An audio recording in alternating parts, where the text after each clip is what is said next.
watch and burn. Hey everybody. So I just wanted to make another quick video pointing out how it took me, like, I must have seen Falling Down like 30 times before I put together that the not economically viable guy is dressed identically like Defense is. They're wearing the same pants, the same shoes, the same pants, the same short-sleeved white shirt, and the same tie. And I always thought that was really cool because it showed sort of the duality of our reality. How, on one hand, you had Defense flying off the handle looking to murder his ex-wife and his daughter, even though I know at the end of everything he really had no intentions of doing that. But that at this point in the movie, that is what we were led to believe he was going to do. And how, you know, he's flying off the handle, he's completely off the rails. He kills that Nazi eventually, takes all his guns, and then he victimizes those two assholes at the golf course and kidnaps that family, who was, the head of the family was Zito from Miami Vice, and it was his boss's house. It was a plastic surgeon. His boss was a plastic surgeon, and the plastic surgeon let his family use the pool when the plastic surgeon wasn't there. And I just thought it was really cool because it shows how the not economically viable man, who, by the way, was of course played by Vondie Hall, who is best known, I think, for his role in Chicago Hope. But for me, he wrote and directed Gridlocked with Tupac Shakur and Tim Roth, Stretch and Spoon, two recovering drug addicts who are attempting to figure out exactly when their lives went wrong. And they're like two jazz musicians as well, which is so cool. So for me, when I think of Vondie Hall, I think of Gridlocked.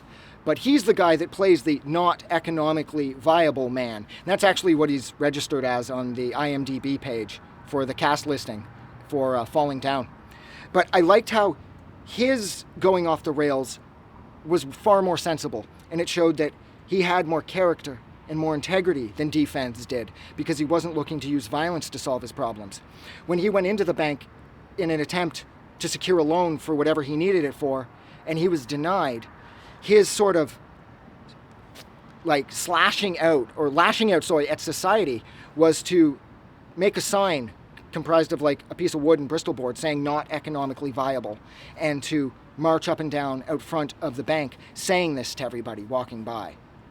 As opposed to, once again, to Defense using a bazooka to solve all of his problems, which I love, okay? I love that about Defense. I mean, he's not exactly the type of character I want to root for, but nevertheless, I liked how crazy he went. But then I also like how the juxtaposition of showing a more sensible Defense, just feeling sort of slighted by the system and feeling crushed by the elephant, the juggernaut that is the banking institution that denied him the loan because he was not economically viable.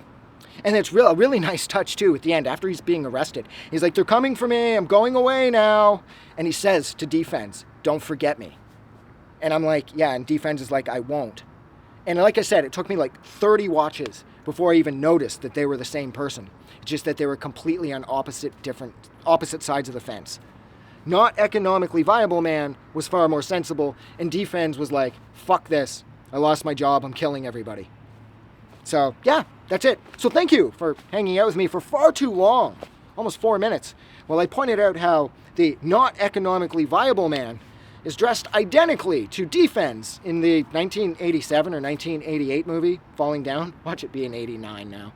Doesn't matter. Don't forget that you guys are amazing. I'll talk to you guys soon. Have a good night.